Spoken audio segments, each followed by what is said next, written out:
안녕하세요. 원더케이적한 F7입니다. 오늘은 삼성 갤럭시 A3 2016을 간단히 살펴보도록 하죠. 갤럭시 A5, 7, 9은 저희가 리뷰를 했었죠. 2016 했었죠. 죄송합니다.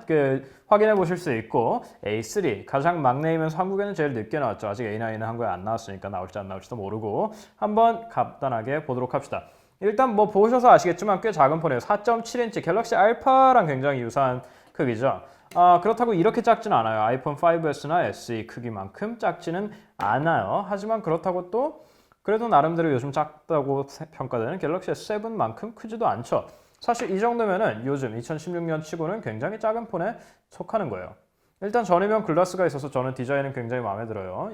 사실 저는 이 전후면 글라스를 하는 것도 그렇고 이 검은색이 굉장히 이쁘다고 생각해요. 저는 밖에 나가면서 신발끈 묶을 때마다 이걸 보면은 엄청 이쁜데? 그래가지고 심심할 때마다 사진도 한 장 찍어주고, 제가 사진 찍어주는 삼성폰이 그렇게 흔하지 않은데 요즘 삼성 아주 훌륭해요. 그리고 사이드에 메탈이 있어서 잡는 느낌이 굉장히 좋아요. 이게 한 손에 쏙 들어오는 게 4.7인치의 메탈 이 프레임과 전후면 글라스는 진짜 마법의 조합인 것 같아요. 저는 이걸 볼 때마다 되게 엑스페리아 Z1 컴팩트가 생각나는데, 사이드 메탈, 전후면 글라스까지 굉장히 유사한 모습들이 많은 전화기 두 개예요. 이게 지금 핑크색이어가지고 도대체 무슨 귀신 씨나라 까먹는 소리는 하나 싶겠지만 이게 검은색은 정말 느낌이 많이 비슷하거든요.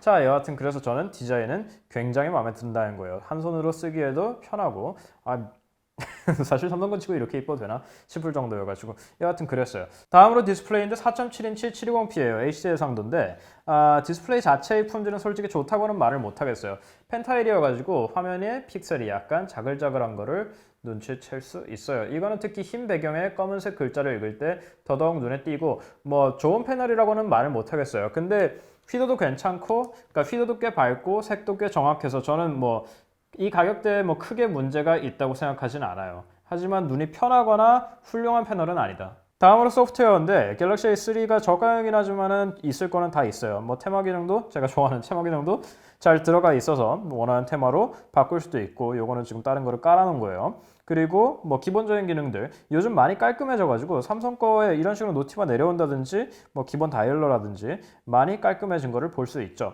근데 소프트웨어를 떠나서 제가 불만인 거는 이 친구가 엑시노스 7580 쿼드코어가 들어가 있단 말이에요. A53 쿼드코어고 1.5기가, 1.6기가의 클럭을 가지고 있죠. 그러니까 사실 크게 부족한 720p 디스플레이를 돌리기에는 전혀 부족하지 않은 사양이에요. 램이 1.5기가인 게 조금 아쉽기는 하지만 충분히 가능한 사양이란 말이에요. 근데 이상하게 묘하게 버벅거려요. 그러니까 예를 들어서 아까 전화 같은 거, 다이얼러 같은 경우에도 반응이 한 박자, 한 템포 늦는다는 느낌이 굉장히 많이 들어요.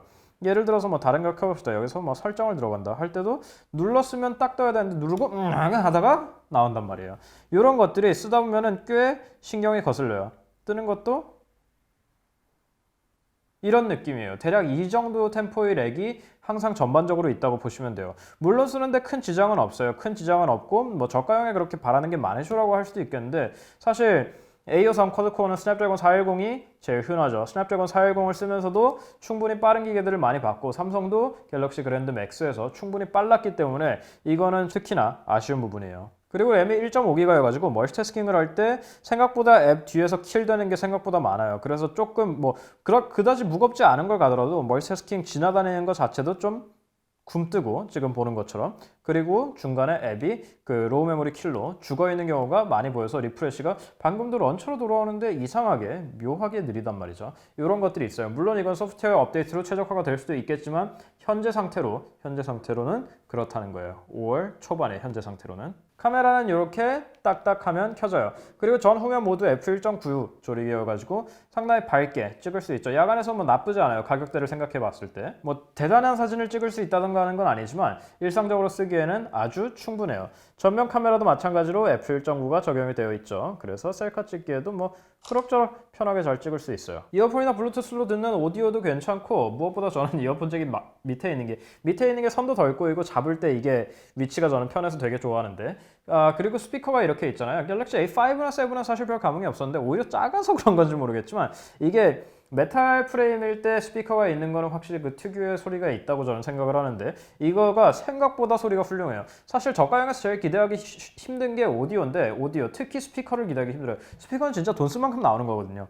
근데 이 친구 스피커 생각보다 괜찮아요. 스테레오거나 하는 건 아니지만 충분히 괜찮은 스피커. 배터리도 2300mAh죠. 갤럭시 A5랑 7이 정말 징그럽게 오래가는 우리 회원분 중 한 분은 깡패 같은 배터리라고 하셨는데 그런 배터리여가지고 사실 기대를 많이 했는데 이 친구가 2300mAh 배터리가 들어가 있죠. 잠시만 제가 또 틀렸을 수도 있으니까 한번 봅시다.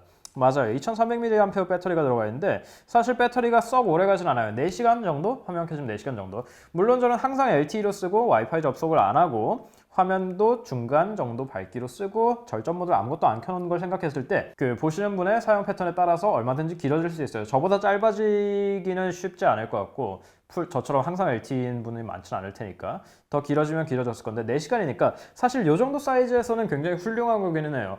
같은 크기의 갤럭시 알파가 얼마나 처참했는지를 생각해 봤을 때 나쁜 배터리 수명은 아닌데 갤럭시 A5랑 7에서 제가 너무 기대를 했나 봐요. 여하튼 나쁘진 않고 4시간 정도, 4시간에서 진짜 플러스 마이너스 10% 정도 왔다 갔다 해요. 근데 제가 그렇게 후한 평가를 안 주는 이유 중에 하나는 충전이 너무 느려요.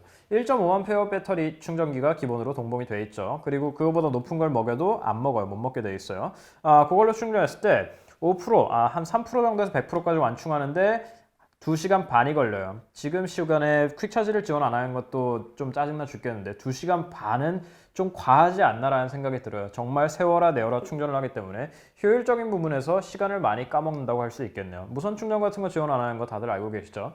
A5, 7, 9과 다르게 지문인식 지원 안 하고요. 삼성페이도 지원 안 합니다. 무선 충전도 이건 삼겹기도 마찬가지지만 지원 안 해요. 고속 충전 지원 안 하는 게 저는 굉장히 치명적이라고 생각해요. 결론적으로 봤을 때 나쁜 폰은 아니에요. 분명히. 사실 저는 굉장히 호감이에요. 굉장히 호감인 게 디자인이나 제가 굉장히 좋아하는 디자인이고 제가 굉장히 좋아하는 크기예요. 그래서 좋은 얘기를 마구마구 해주고 싶은데 사양에 비해서도 여전히 좀 느리고 사실 가격대 사양도 저는 좀 과하게 낮게 설정되어 있다고 생각하고 자이로 센서 빠져가지고 360 비디오 못 보는 건 알고 계시죠. 360 볼 수는 있는데 손으로 터치를 해서 옮겨주셔야 되겠죠. 그리고 기본적인 퍼포먼스 자체가 떨어지기 때문에 저는 멀티태스킹 할 때 렉 걸리고 그런 게 제일 싫어요.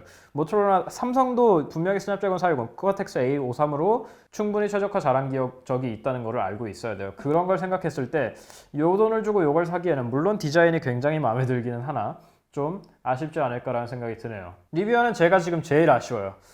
좀 성능이 좀 잘 나왔으면 좋았을 건데 이게 분명히 저렴한 가격에 이 정도 마감을 가지기 어려운 점에서 가치를 부여하고 싶지만 버벅거려요.